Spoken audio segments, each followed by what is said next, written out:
On va donc créer un nouveau rapport pour avoir des fusions de données. Donc je clique sur créer un rapport. Évidemment, je vais choisir ma première source de données. Donc je vais directement aller ici et puis je vais prendre la première, peu importe, on peut prendre celle-là ou celle-là. Je vais prendre la liste de vidéos et je vais l'ajouter donc à mon rapport. Je confirme. Puis évidemment, on arrive sur notre rapport avec évidemment le tableau par défaut.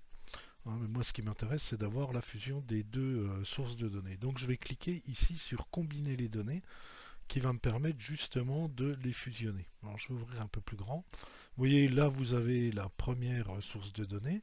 Vous allez ajouter la deuxième. Donc, je vais prendre cette fois-ci la distribution vidéo et le petit tableau. Alors, je vais l'ajouter au tableau, au rapport, pardon. Et vous voyez, le tableau a été modifié. Ici, vous met un lien. Donc ici, vous avez déterminé quelles sont les clés de jointure. En fait, c'est ce fameux pivot. On peut travailler avec des fichiers, pas forcément du relationnel. Ça rappelle étrangement les bases de données relationnelles. Puis vous allez choisir la dimension, ou peu importe, qui vous permet de faire le lien. Alors celle-là, j'en ai plus besoin. Voilà, ok, j'en ai qu'une. Alors ici, il m'est manquant parce que j'en ai pas sélectionné. Donc je vais prendre alors ici l'ID et ici l'ID de la vidéo, donc celui-là. Alors vous voyez, il faut le ramener en dessous, il y a des petits bugs quand même, pour pouvoir le supprimer. Donc là, vous voyez que j'ai fusionné tout ça. Là, il vous met ID, il vous met celui de la première, parce qu'il sait qu'en fait, c'est les deux mêmes. Donc c'est le lien que vous l'appeliez ID ou ID vidéo, lui pour lui ce sera la même chose. Et vous voyez que ça, c'est mes données mixtes, c'est-à-dire les données fusionnées. Par contre, il ne suffit pas simplement de fusionner les deux ID, je vais enlever ce truc. Il faut ensuite dire quelles sont les dimensions et les stats que vous ramenez de cette source ou de cette source de données qui sont fusionnées, qui apparaîtront ici. Alors ici, les dimensions que je vais ramener, c'est la plupart des dimensions dont j'ai besoin pour pouvoir faire des rapports. Donc ici, je vais simplement ajouter le titre.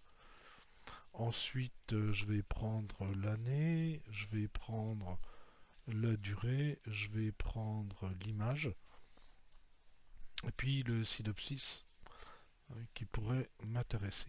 Voilà.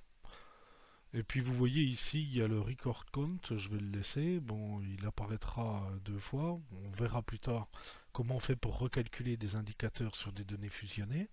Et puis ici, même principe, je vais dire ce que je vais prendre comme dimension. Donc je vais prendre le nom de mon participant, son prénom. Je vais ramener aussi le pays, son pays de naissance ou d'appartenance. Je vais ramener le type, donc si c'est un acteur-actrice ou réalisateur-réalisatrice, son image, je pourrais en avoir besoin, et puis sa date de naissance, qui me permettra de faire un certain nombre de choses. Et vous voyez qu'au fur et à mesure que j'ai composé évidemment tout ça, il les rajoute dans évidemment mes données. Alors ensuite, je vous conseille quand même de renommer votre source de données. Donc moi je vais l'appeler vidéo et acteur. Comme ça je saurai que c'est ma source de données fusionnée. Et puis je vais l'enregistrer. Donc voilà, il va un peu mouliner tout ça. Et puis vous voyez qu'ici, maintenant j'ai le tableau d'origine qui m'est généré au départ, qui contient toutes les sources de données évidemment fusionnées. Alors évidemment, on ne va pas travailler sur ce tableau-là, on va en ajouter d'autres. C'est ce qu'on verra à la prochaine session.